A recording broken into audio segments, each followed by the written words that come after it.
માતા પિતા તમારા બાળકોનું ધ્યાન રાખજો। સ્કૂલ રિક્ષામાં જતા બાળકોનું ખાસ ધ્યાન રાખજો। સુરતનો એક વિડીયો હાલ વાયરલ થઈ રહ્યો છે।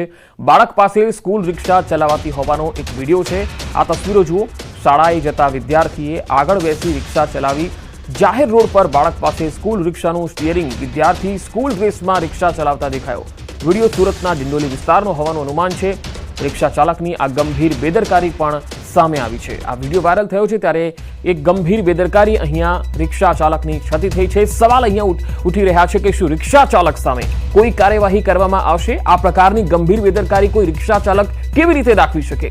અન્ય કોઈ આવું ન કરે તે માટે હવે શું પગલાં લેવાશે? આ બાબતે પોલીસે પણ કડક હાથે કામ લેવાની જરૂર છે। શું સુરત ટ્રાફિક પોલીસ આવા દ્રશ્યોને નથી જોઈ રહી?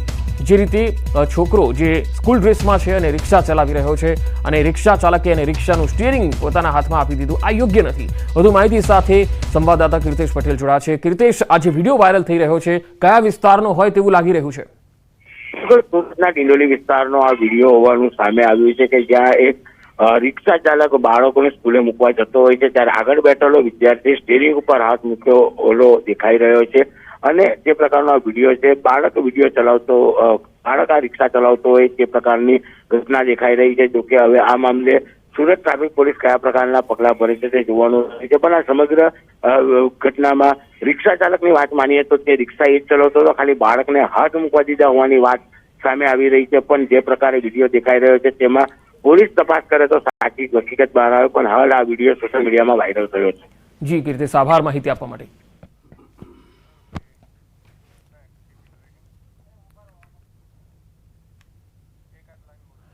તો સ્કૂલે જતા બાળકોનું ખરેખર ધ્યાન રાખજો, કારણ કે જે બાળકો રિક્ષામાં જાય છે અને એ બાળકોને રિક્ષા ચાલક જે છે એ રિક્ષાનું જો સ્ટીયરિંગ આ રીતે આપી દે તો આ એક ગંભીર બેદરકારી છે। અહીંયા અકસ્માત પણ થઈ શકે છે। આવા નાના બાળકો જે સ્કૂલે જતા આવતા હોય છે પરંતુ એ રિક્ષામાં બેસીને જાય ત્યારે રિક્ષા ચાલકની આ પ્રકારની ગંભીર બેદરકારી એ ગુનાહિત બેદરકારી છે અને આ માતા પિતાને પણ મુશ્કેલીમાં મૂકી શકે છે અને બાળકને પણ મુશ્કેલીમાં મૂકી શકે છે। ખરેખર ટ્રાફિક પોલીસે આ બાબતે ખૂબ જ ગંભીરતાથી લઈ અને કાર્યવાહી કરવાની જરૂર છે। સુરતના ડિંડોલી વિસ્તારનો જે આ બનાવ છે, બીજી વખત આવો કોઈ બનાવ ન બને, આ પ્રકારના કોઈ વિડીયો ન બને તેના માટે પણ સુરત ટ્રાફિક પોલીસે આ પ્રકારની બેદરકારી સામે રિક્ષા ચાલક સામે પગલાં ભરવાની જરૂર છે, કારણ કે અહીંયા કોઈ દુર્ઘટના બને તો જવાબદારી કોની બને છે? દરેક માતા પિતા આ દ્રશ્ય ખાસ જોઈ લે અને તમારું બાળક જો રિક્ષામાં સ્કૂલે જઈ રહ્યું છે, સ્કૂલે જ થી રિક્ષામાં આવી રહ્યું છે તો તમારે એ વાતની ધ્યાન રાખવાની જરૂર છે કે રિક્ષા ચાલક તમારા કોઈ બાળક સાથે પણ આ પ્રકારે રિક્ષા ચલાવવા માટે ખુલ્લેઆમ આપી દેતો હોય, અથવા તો ઘણા વિડીયો એવા પણ આપણે જોયા છે જેમાં રિક્ષાની પાછળ લટકીને પણ બાળકો બેસીને આવતા હોય છે, ત્યારે ત્યાં પણ એક અકસ્માતનું જોખમ બનેલું રહે છે। આ પ્રકારનો જે વિડીયો છે એ આ પહેલી વખત જોવા મળ્યો છે જેમાં કોઈ બાળક જે છે એ રિક્ષાનું સ્ટીયરિંગ પોતાના હાથમાં લઈ અને રિક્ષા ચલાવી રહ્યો છે અને અહીંયા રિક્ષા ચાલક જે છે એ કેટલી બેદરકારીથી તેને આ કરવા દઈ રહ્યો છે, આપવા દઈ રહ્યો છે। આ ખરેખર એક ગંભીર ક્ષતિ છે, ભૂલ છે અને તેનું પુનરાવર્તન ન થવું જોઈએ।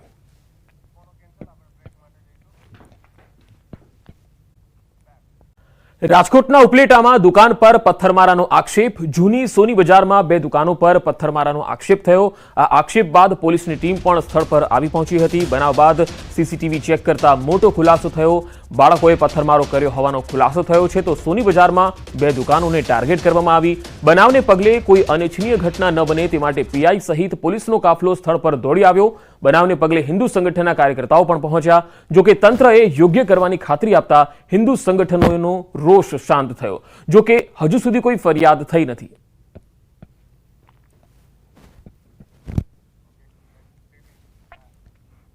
રાજકોટમાં નવરાત્રીમાં લવ જેહાદને ડામવા અર્વાચીન ગરબાના આયોજકોનો પ્રયાસ। કડવા પાટીદાર આગેવાન પુષ્કર પટેલે મોટું નિવેદન આપ્યું। કડવા પાટીદાર સમાજ દ્વારા યુવી બાદ હવે યુડી ક્લબ દાંડિયાનું આયોજન। અર્વાચીન ગરબાના આયોજકોએ આધાર કાર્ડ અને ફોટો લેવો જોઈએ જેથી લવ જેહાદ જેવી ઘટનાઓ અંગે જાણકારી મળી શકે। યુડી ક્લબ નવરાત્રીના પાસ માટે પહેલાથી જ આધાર કાર્ડ લઈને પાસ ઇસ્યુ કરે છે।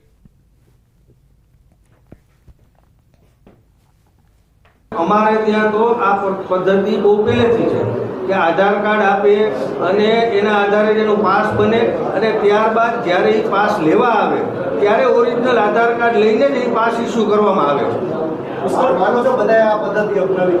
બધા પોતપોતાની વ્યવસ્થાઓ કરતા હોય છે, પણ તમે કહો એમ પારિવારિક માહોલ જળવાઈ રહે એના માટે જે કરવું પડે એ બધા આયોજકોએ વિચારવું.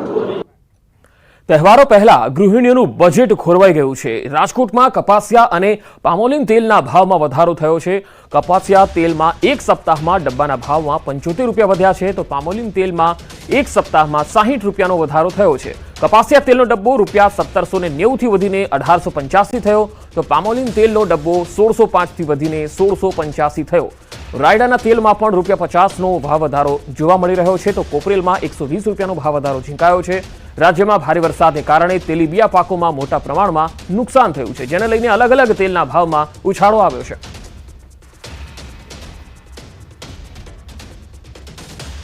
સુરત જિલ્લામાં ફરી જામ્યો છે વરસાદી માહોલ. પલસાણા પંથકમાં વરસાદી માહોલ જોવા મળ્યો. કડોદરા, ચલથાણ અને કરણ સહિતના ગ્રામ્ય પંથકમાં વરસાદના અહેવાલ આવી રહ્યા છે. કાળા ડિબાંગ વાદળો વચ્ચે ધોધમાર વરસાદ પડ્યો. 2 દિવસના વિરામ બાદ ફરીથી વરસાદ થતા જે ગ્રામીણ વિસ્તારના ખેડૂતો છે તેમાં આનંદ છવાઈ ગયો છે. તો સુરતના ગ્રામ્ય વિસ્તારોમાં હાલ વરસાદના અહેવાલ આવી રહ્યા છે. જોકે આજે પણ આગાહી તો હતી જ વરસાદની, કારણ કે જે બંગાળ તરફથી જે સિસ્ટમ આગળ વધી રહી છે એ ધીરે ધીરે ગુજરાત તરફ આગળ વધી રહી છે, અને તેના કારણે આજે પણ મધ્ય ગુજરાત અને દક્ષિણ ગુજરાતના અનેક ભાગો કે જે મધ્યપ્રદેશ અને મહારાષ્ટ્ર સાથે સંકળાયેલા છે એ તમામ ભાગોમાં વરસાદની શક્યતા રહેશે. દક્ષિણમાં ફરી એકવાર વરસાદી માહોલ જામ્યો છે. સુરતના ગ્રામ્ય વિસ્તાર એવા કડોદરામાં, ચલથાણમાં, પલસાણા સહિતના વિસ્તારોમાં ધોધમાર વરસાદના અહેવાલ છે. વધુ માહિતી મેળવીએ સંવાદદાતા કેતન પટેલ જોડાયા છે સુરતથી. કેતન, સુરત ગ્રામ્યના કયા કયા વિસ્તારોમાં હાલ વરસાદ છે? ચોક્કસથી વાત કરું તો હવામાન દક્ષિણ ગુજરાતમાં તે અંતર્ગત એની અસર જોવા મળી રહી છે. ખાસ કરીને સુરત જિલ્લાના પલસાણા તાલુકાની અંદર વહેલી સવારથી અવિરત ધોધમાર વરસાદ વરસી રહ્યો છે. કડોદરા, ચલથાણ, કરણ સહિતના વિસ્તારોના ગ્રામ્ય વિસ્તારોમાં કાળા ડિબાંગ સાથે વહેલી સવારથી વરસાદ વરસી રહ્યો છે. 2 દિવસના વિરામ બાદ વરસાદ વરસતા જે ધરતીપુત્રો માટે કાચા સોના સમાન સાબિત થવા માંડ્યો છે. તો ક્યાંક ક્યાંક શેરડીની જે હાલ રોપણી ચાલી રહી છે વરસાદને કારણે અટકી જતી હોય છે, કારણ કે જમીનની અંદર વરાપ હોય છે તો જ શેરડીની વાવણી થઈ શકતી હોય છે. ખાસ કરીને વરસાદ જે ચાલી રહ્યો છે તે ડાંગરના પાક અને શાકભાજીના પાક માટે અતિ ઉત્તમ વરસાદ કહેવામાં આવે છે. જી પંકજ. જી કેતન, આભાર માહિતી આપવા માટે. મહેસાણાના ધરોઈ ડેમમાં 75% વધુ જળ સંગ્રહ થયો છે. ધરોઈ ડેમમાં 75.03% જળ સ્ટોક થયો. ધરોઈ ડેમની સપાટી 615.22 ફૂટે પહોંચી ગઈ છે. ધરોઈ ડેમની ભયજનક કુલ 622 ફૂટની સપાટી છે અને ધરોઈ ડેમમાં 4300 ક્યુસેક પાણીની આવક થઈ રહી છે. ધરોઈ ડેમમાંથી મહેસાણા, પાટણ અને બનાસકાંઠામાં પાણી આપવામાં આવતું હોય છે. 10 શહેરો અને 1007 ગામ અને પરાને પીવાનું પાણી મળે છે, જેમાંથી 9 શહેર અને 538 ગામ એવા છે જ્યાં નિયમિત ડેમનું પાણી વપરાશમાં લેવાય છે.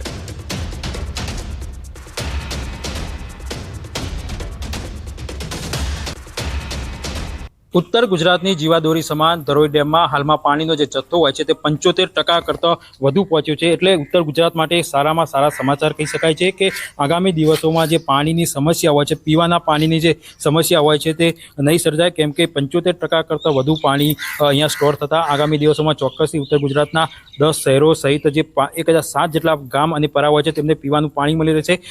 ધરોઈ ડેમની વાત કરીએ તો ધરોઈ ડેમમાંથી 10 શહેરો અને 1007 જેટલા જે ગામો હોય છે તે પીવાના જે પાણી માટે ધરોઈ ડેમના જે પાણી હોય છે તેનો ઉપયોગ કરતા હોય છે.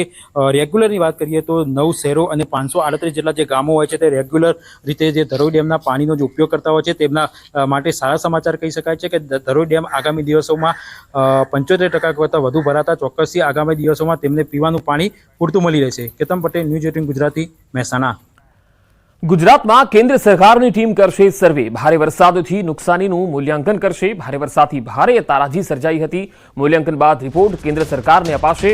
પૂર પ્રભાવિત જિલ્લાઓની લેશે મુલાકાત. સર્વે અને સમીક્ષા કરી સહાય ચૂકવવામાં આવશે. કેન્દ્રની કમિટી અલગ અલગ જિલ્લાઓમાં પૂરની પરિસ્થિતિનો તાગ મેળવશે અને તેના કારણે જે નુકસાની થઈ હશે તેનો સર્વે પણ કરશે. ગુજરાતનો તમામ ગ્રામ્ય અને પાલિકાઓ, નગરપાલિકાઓ, મહાનગરોમાં સર્વે કર્યા બાદ આ રિપોર્ટ કેન્દ્ર સરકારને અપાશે. NIDMના નેતૃત્વ હેઠળ IMCTની રચના કરવામાં આવેલી છે.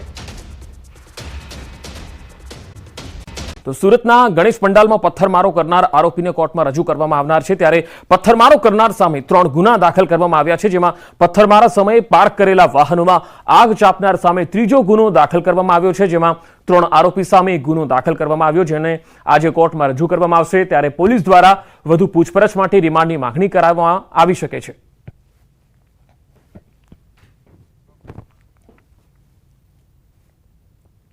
નામદાર કોર્ટની અંદર રજૂ કરી એમના રિમાન્ડ મેળવવામાં આવશે અને આ જે સીસીટીવી ફૂટેજના આધારે આ 3 આરોપીઓની ઓળખ કરી એમની અટક કરવામાં આવેલ છે કે આ લોકો કયા ઉદ્દેશથી અહીંયા આવીને આ કૃત્ય કરેલું છે.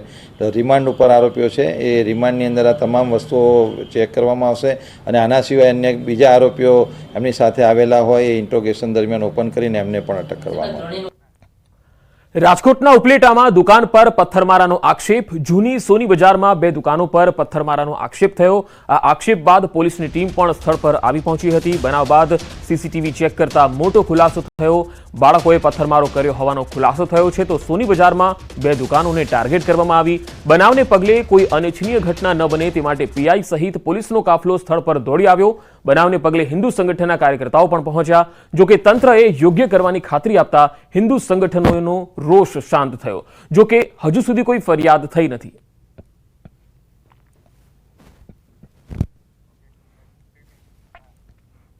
રાજકોટમાં નવરાત્રીમાં લવ જેહાદને ડામવા અર્વાચીન ગરબાના આયોજકોનો પ્રયાસ.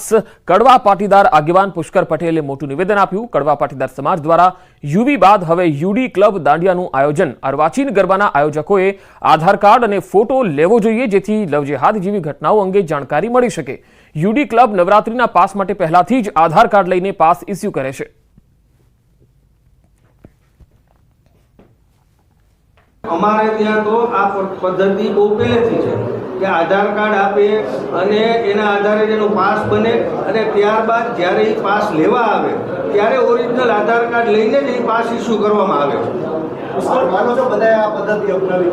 બધા પોતપોતાની વ્યવસ્થાઓ કરતા હોય છે, પણ તમે કહો એમ પારિવારિક માહોલ જળવાઈ રહે એના માટે જે કરવું પડે એ બધા આયોજકોએ વિચારવું. તહેવારો પહેલા ગૃહિણીઓનું બજેટ ખોરવાઈ ગયું છે. રાજકોટમાં કપાસિયા અને પામોલીન તેલના ભાવમાં વધારો થયો છે. કપાસિયા તેલમાં એક સપ્તાહમાં ડબ્બાના ભાવમાં 75 રૂપિયા વધ્યા છે, તો પામોલીન તેલમાં એક સપ્તાહમાં 60 રૂપિયાનો વધારો થયો છે. કપાસિયા તેલનો ડબ્બો ₹1790 થી વધીને 1885 થયો, તો પામોલીન તેલનો ડબ્બો 1605 થી વધીને 1685 થયો. રાયડાના તેલમાં પણ ₹50નો ભાવ વધારો જોવા મળી રહ્યો છે, તો કોપરેલમાં 120 રૂપિયાનો ભાવ વધારો ઝીંકાયો છે. રાજ્યમાં ભારે વરસાદને કારણે તેલીબિયા પાકોમાં મોટા પ્રમાણમાં નુકસાન થયું છે, જેને લઈને અલગ અલગ તેલના ભાવમાં ઉછાળો આવ્યો છે.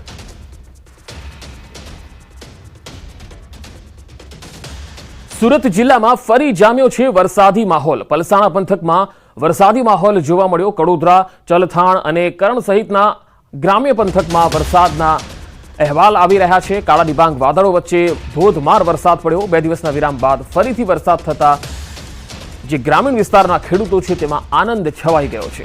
તો સુરતના ગ્રામ્ય વિસ્તારોમાં હાલ વરસાદના અહેવાલ આવી રહ્યા છે. જોકે આજે પણ આગાહી તો હતી જ વરસાદની, કારણ કે જે બંગાળ તરફથી જે સિસ્ટમ આગળ વધી રહી છે એ ધીરે ધીરે ગુજરાત તરફ આગળ વધી રહી છે અને તેના કારણે આજે પણ મધ્ય ગુજરાત અને દક્ષિણ ગુજરાતના અનેક ભાગો કે જે મધ્યપ્રદેશ અને મહારાષ્ટ્ર સાથે સંકળાયેલા છે એ તમામ ભાગોમાં વરસાદની શક્યતા રહેશે. દક્ષિણમાં ફરી એકવાર વરસાદી માહોલ જામ્યો છે. સુરતના ગ્રામ્ય વિસ્તાર એવા કડોદરામાં, ચલથાણમાં, પલસાણા સહિતના વિસ્તારોમાં ધોધમાર વરસાદના અહેવાલ છે. વધુ માહિતી મેળવીએ. સંવાદદાતા કેતન પટેલ જોડાયા છે સુરતથી. કેતન, સુરત ગ્રામ્યના કયા કયા વિસ્તારોમાં હાલ વરસાદ છે? ચોક્કસથી વાત કરું તો હવામાન દક્ષિણ ગુજરાતમાં તે અંતર્ગત એની અસર જોવા મળી રહી છે. ખાસ કરીને સુરત જિલ્લાના પલસાણા તાલુકાની અંદર વહેલી સવારથી અવિરત ધોધમાર વરસાદ વરસી રહ્યો છે.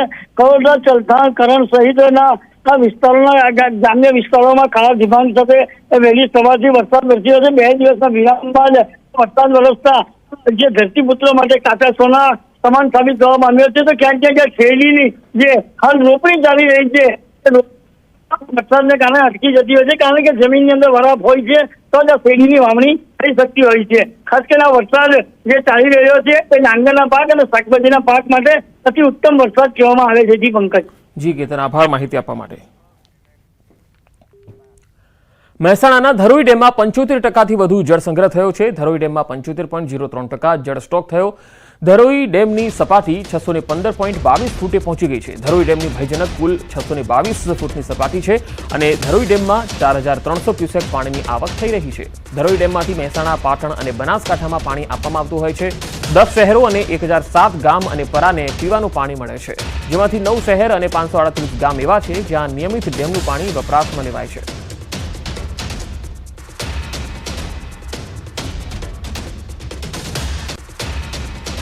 ઉત્તર ગુજરાતની જીવાદોરી સમાન ધરોઈ ડેમમાં હાલમાં પાણીનો જે જથ્થો હોય છે તે 75% કરતાં વધુ પહોંચ્યો છે. એટલે ઉત્તર ગુજરાત માટે સારામાં સારા સમાચાર કહી શકાય છે કે આગામી દિવસોમાં જે પાણીની સમસ્યા હોય છે, પીવાના પાણીની જે સમસ્યા હોય છે તે નહીં સર્જાય, કેમ કે 75% કરતાં વધુ પાણી અહીંયા સ્ટોર થતાં આગામી દિવસોમાં ચોક્કસથી ઉત્તર ગુજરાતના 10 શહેરો સહિત જે 1007 જેટલા ગામ અને પરા હોય છે તેમને પીવાનું પાણી મળી રહેશે.